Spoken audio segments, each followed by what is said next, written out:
Army presents The Big Picture, an official report produced for the armed forces and the American people.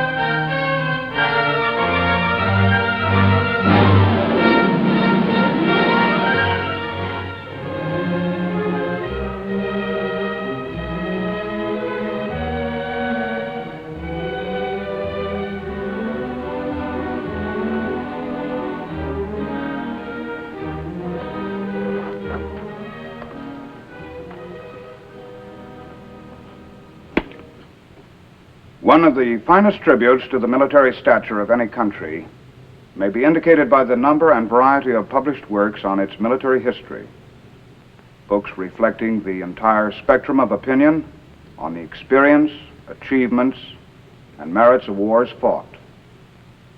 Our country has been fortunate to have produced so many capable military critics and historians to chronicle every major action of every major war we have engaged in. The Korean War has been no exception. Many volumes have been written about this ideological conflict. Many more will be written, to be sure. I'm Sergeant Stuart Queen, your host for The Big Picture. In two previous Big Picture issues, we presented the Korean War from its start in the summer of 1950 through Thanksgiving Day of that year. In this issue, we will present the final chapter of the Korean War. These two books contain some penetrating thoughts about the Korean War. They were written by a distinguished citizen soldier, Brigadier General S.l.A. Marshall. In these books and in other documents he has written, General Marshall recorded the Korean War as he saw and analyzed the conflict. In 1951, the Department of the Army sent General Marshall to Korea, the third major conflict in which he served as an Army officer. The result of his experiences in Korea and his long and valuable experience with our military establishment make him eminently qualified to comment on the Korean War. And now, The Big Picture presents this distinguished citizen soldier, Brigadier General S.l.A. Marshall. General Marshall? Sergeant Queen. General Marshall, against the background of your far-reaching experience in wars we fought, what are some of your observations and conclusions in regard to the Korean fighting? Basically, the tactics of the Korean War taught us a lot about mountain fighting, defense against night attacks, and the like, but the fighting was essentially the same as World War II. That is, the battles were won by the infantry with the usual support from the other arms and services. But in one sense, the Korean War was different. In what respect, sir? Well, it was a total ideological war. That is to say, communist North Korea, governed and supported by the communist world, estimated that South Korea was ripe for the taking. In an ideological sense, the opportunity could not be overlooked to seize the territory and to extend communism over more of Asia. Obviously, the communist world planned to benefit from the quick victory in South Korea at our expense. Does this in any way explain the entry of the Chinese communists into the Korean War? In part, yes. Primarily, I believe it was because our advancing United Nations forces came within tactical reach of Red China. Our forces had become overstretched and vulnerable to the attack, and they grabbed the opportunity. Before the Red Chinese attacked, the United Nations Command believed that Communist China would not enter the war if we confined our advance to the area south of the Yalu River. But it is a military fact, is it not, General, that it takes time, lots of time, to organize and move an army into position to attack? How did the Chinese communists do this without revealing their plans to us? Give them their due. They are masters of concealment and deception. It took them 60 to 90 days to organize their so-called volunteer army, and it required another 2 weeks or more to move the army into a position to attack. Before the Red Chinese sprung the trap, they had moved 80,000 troops across the Yalu and into positions deep into North Korea. There was a total of 120,000 Chinese communist troops ready when they attacked, and all of this accomplished without the United Nations command realizing the intent of Red China. Deception or not, General, how did the Chinese communists keep our air reconnaissance from spotting the large concentrations of troops, vehicles, and equipment moving into North Korea? Before they entered the war full length, the Chinese forces moved only at night. During the daylight hours, they packed themselves into whatever buildings, houses, and huts they could find. They were jammed in like sardines. Their vehicles and equipment were camouflaged expertly. They were not highly mobile, however. They advanced at the marching pace of a man. But their columns stayed concealed in day, and the few who walked abroad made expert use of shadows to foil air reconnaissance. It is at this point, General Marshall, that we're going to present the photographic record of the Korean War, starting with the 8th Army's offensive the day after Thanksgiving in 1950. An operation beginning with high hopes, but one which was quickly changed in its tactical complexion. 8th Army's end of the war offensive was launched the day after Thanksgiving in 1950. It started out smoothly, but by nightfall of the second day, the UN was facing a new enemy in Korea, and a new war had begun. The Chinese rolled swiftly southward, splitting the Allied line and cutting off Marine and 7th Division troops in the east near the Chosin Reservoir.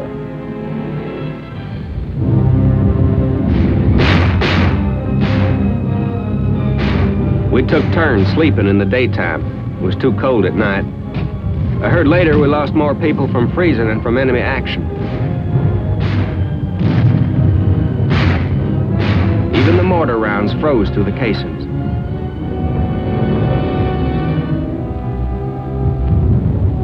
The Chinese had an awful lot of people between us and the beach, but the harbor at Hung Nam was our only way out.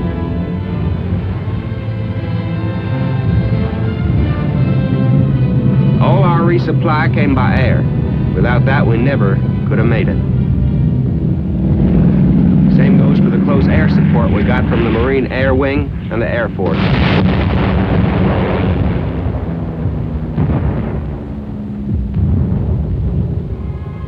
They fought their way toward the sea through an enemy force which outnumbered them 5 to 1. Pausing only to evacuate wounded by air from Hagaru, they pushed on, reaching safety on December 10th. They found Hungnam a busy town.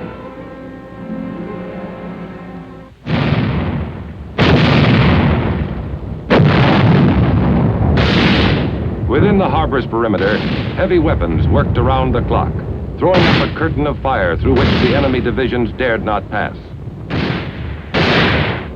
Behind the guns, a near miracle of planning, organization, and teamwork was taking place. A massive amphibious landing in reverse.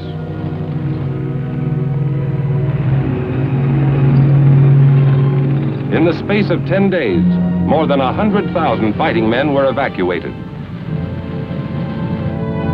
North Koreans by the tens of thousands flocked to the dock area to plead for evacuation.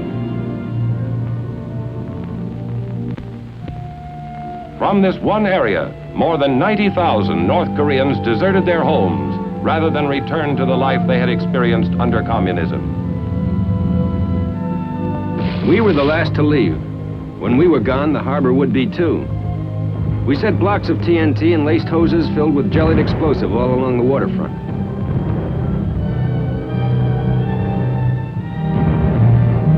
When we left, the harbor was one big ticking time bomb.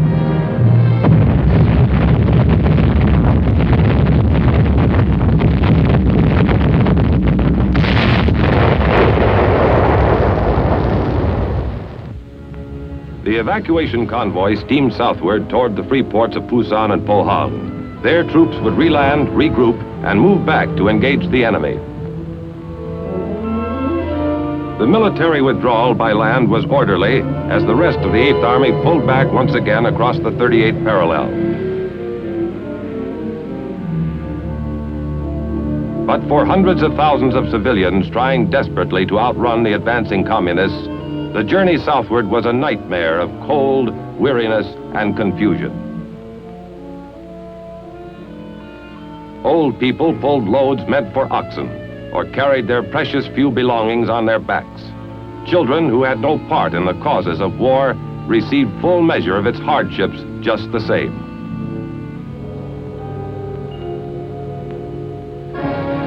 On December 27th, General Ridgway arrived to replace General Walker, killed in a tragic Jeep accident. He was just in time for the enemy's New Year's Eve offensive.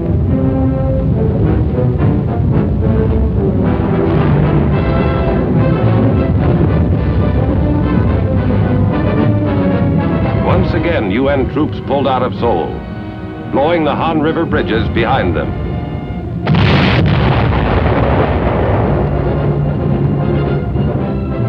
Incheon, like Hungnam, was evacuated by sea. Here, too, we took pains to leave nothing behind which the enemy could use.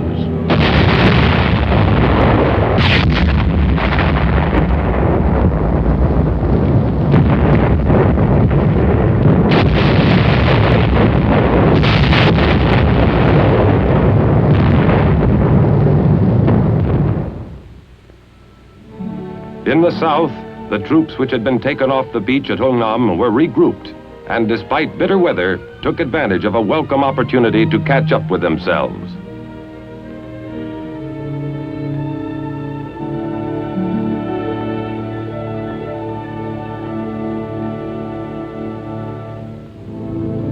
By mid-January, the enemy offensive had bogged down. Using fire-hardened troops, Ridgway launched a series of short, high-powered thrusts called Operation Killer. The enemy held a huge numerical advantage. Ridgway was out to eliminate it.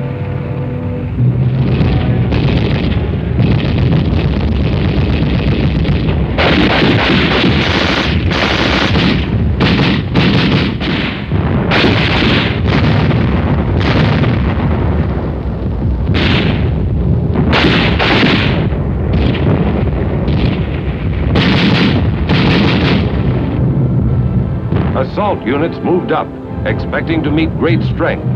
They found surprising weakness.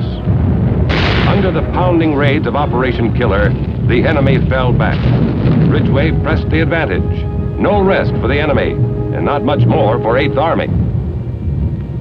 If anybody ever invents a mattress that feels half as good as a patch of frozen ground felt then, he'll make $1 million. Although destruction of enemy forces remained its prime objective, Operation Killer had evolved into a ground-gaining operation. The way things were going, we couldn't stay outnumbered for long. The word was they were losing 10 men to our 1. For 6 weeks, the seasoned fighters of 8th Army scoured the countryside, inflicting fantastic losses on the retreating Reds. On March 7th, the enemy's main stronghold east of Seoul was smashed. The next step would be Seoul itself.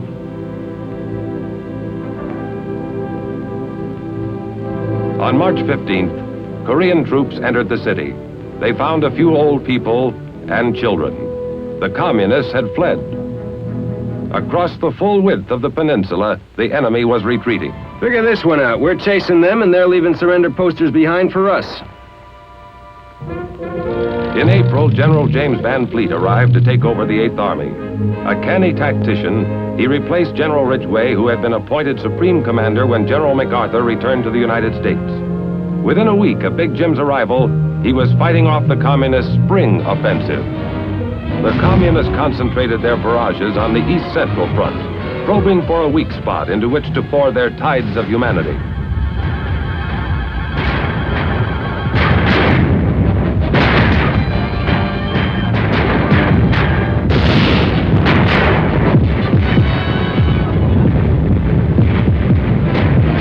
All available UN forces were needed to slow the enemy's human wave tactics.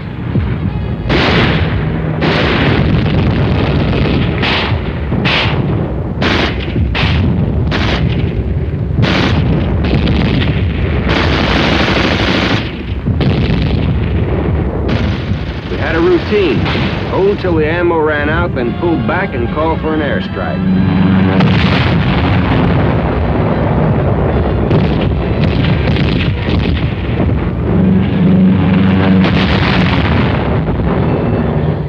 When foul weather grounded the Air Force, units north of Seoul were forced back across the Imjin River.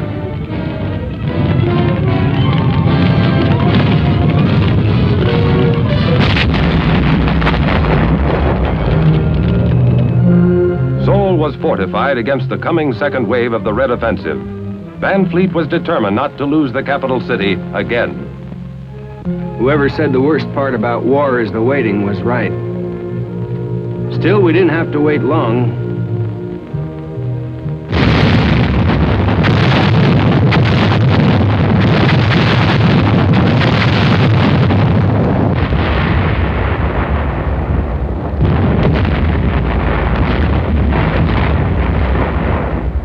Every road, every valley approach had been zeroed in beforehand. The enemy lost thousands of men breaking through the curtain of fire, then faltered and lost his advantage. As the enemy turned once again to retreat northward, Van Fleet followed with mobile firepower.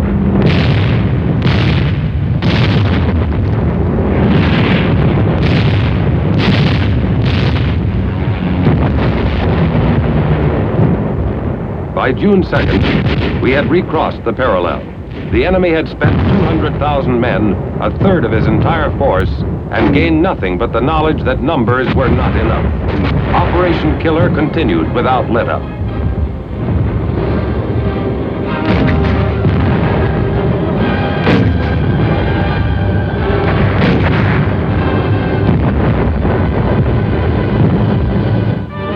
Within a month, truce feelers materialized into the first meetings at the red-held city of Kaesong. World peace hopes soared. The chief UN negotiator was Vice Admiral Turner Joy. His opposite number, North Korea's chain-smoking General Nam Il. Pessimistic correspondents predicted the talks would drag on for as long as 6 weeks. With the opening of truce negotiations, the line became stabilized. With minor fluctuations, it would remain much the same until the ceasefire. New battle techniques were developed. In the eastern sector, a Marine battalion made history by securing a hill in no man's land from the air by helicopter. The first wave landed a shore party which would clear the small landing area needed.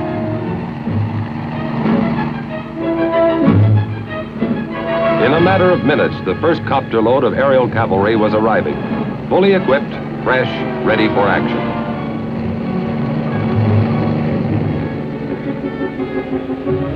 By using copters, the Marines secured commanding high ground within enemy territory without having to fight their way to it. Copters supplied the operation and evacuated troops at its completion, opening the way to a new concept in tactical troop movement.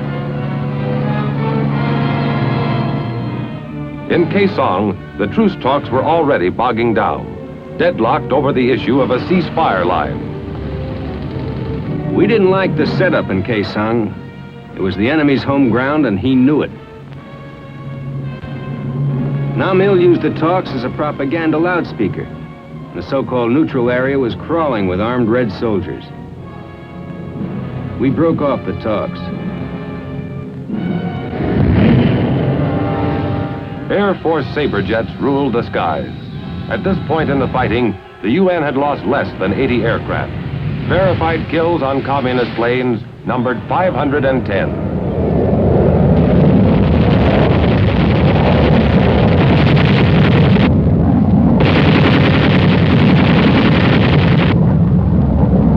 On the sea, as in the air, United Nations firepower went virtually unchallenged.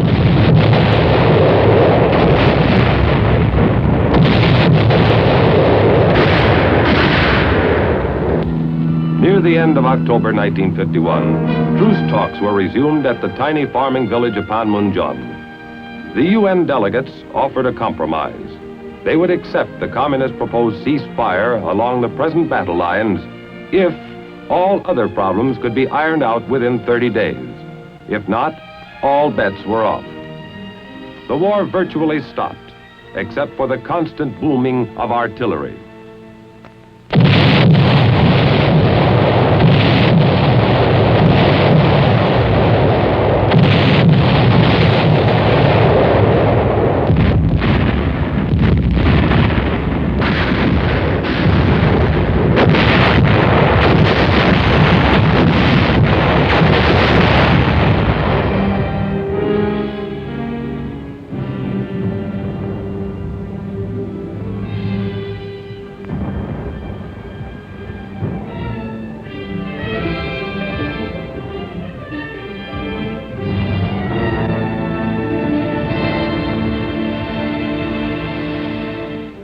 Winter came, the deadline was passed, the war was on again. The deadlock issue now was the right of prisoners to free choice in the matter of repatriation. Both sides were adamant. Meantime, across the breadth of Korea were fought the bloody hill battles, names not difficult nor pleasant to remember.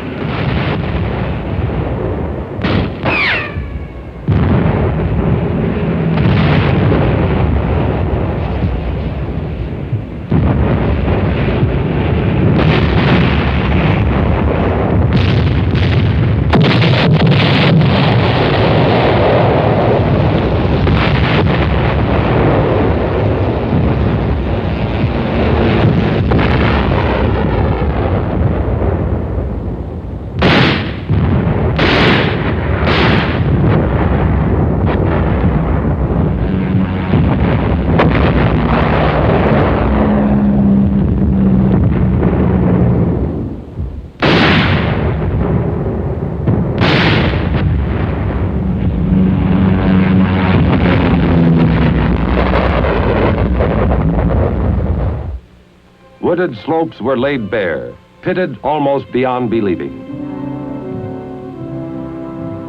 This war had reverted to the style of 1914, opposing trench lines facing one another, night patrolling and local attacks across the no man's land which lay between.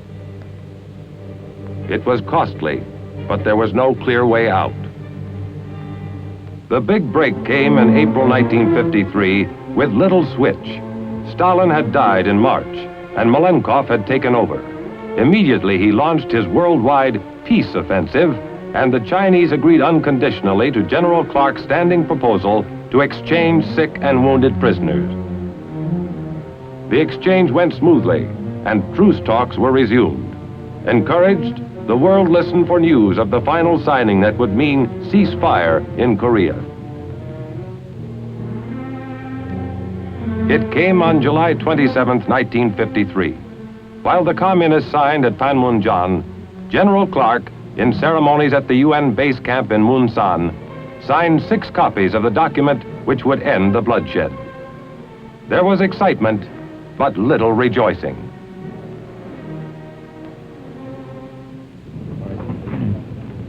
We have stopped the shooting. That means much to the fighting men and their families, and it will allow some of the grievous wounds of Korea to heal. Therefore, I am thankful. The task now is to put the ceasefire agreement into full effect and get down to working out an enduring settlement of the Korean problem. I cannot find it in me to exult in this hour. Rather, it is a time for prayer, that we may succeed in our difficult endeavor to turn this armistice to the advantage of mankind.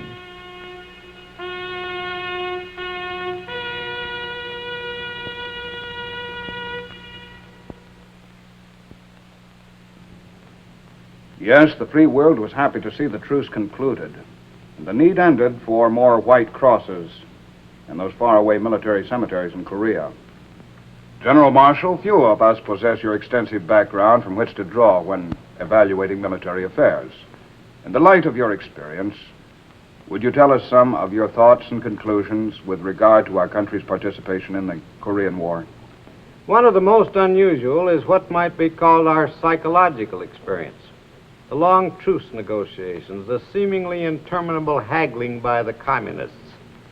These things could have been foreseen by us.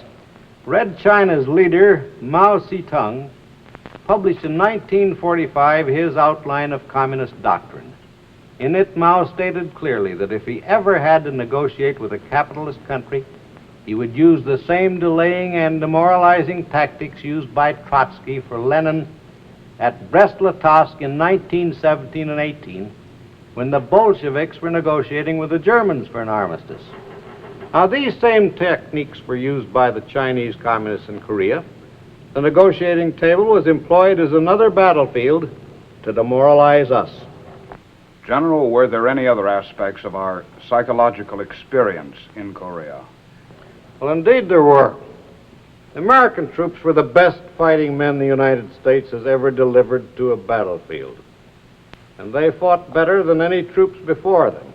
But they had no training in the ideological aspects of war, and so when American troops were captured, they were not prepared for the psychological warfare techniques of communist prison camps.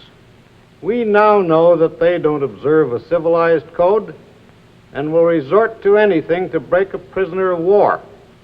As a result of this experience, we have taken positive steps to correct this area of training the American soldier. The relatively new code of conduct for the armed forces is one of the results, is it not, General? Yes, a direct result of the Korean War. And we all know how important that code is today. And now, General, what are some of your other conclusions with regard to the war in Korea? One other point. We learned again in Korea that a trained reserve and ready National Guard are essential to our scheme for survival. I saw hundreds of reservists flown in and fitted into broken units. In the great emergency of the 1950-51 winter, these citizen soldiers had been suddenly lifted from their homes, but they kept their chins up. They fought bravely. The 8th Army couldn't have rebounded otherwise. At one time in Korea, our forces were about 50% reserve and National Guard. There's a great payoff in these civilian component programs, and why not? Men fight well because they're Americans. And of course, the harder the training, the better the product. On behalf of all of us associated with the Big Picture television series, we thank you, Brigadier General S.l.A. Marshall, for your noteworthy comments on the Korean War and your timely recognition of the continuing importance of the Reserve and National Guard programs, which are today an important segment of our military establishment. Now, this is Sergeant Stuart Queen, your host for the Big Picture. The Big Picture is an official report for the armed forces and the American people. Produced by the Army Pictorial Center. Presented by the Department of the Army in cooperation with this station.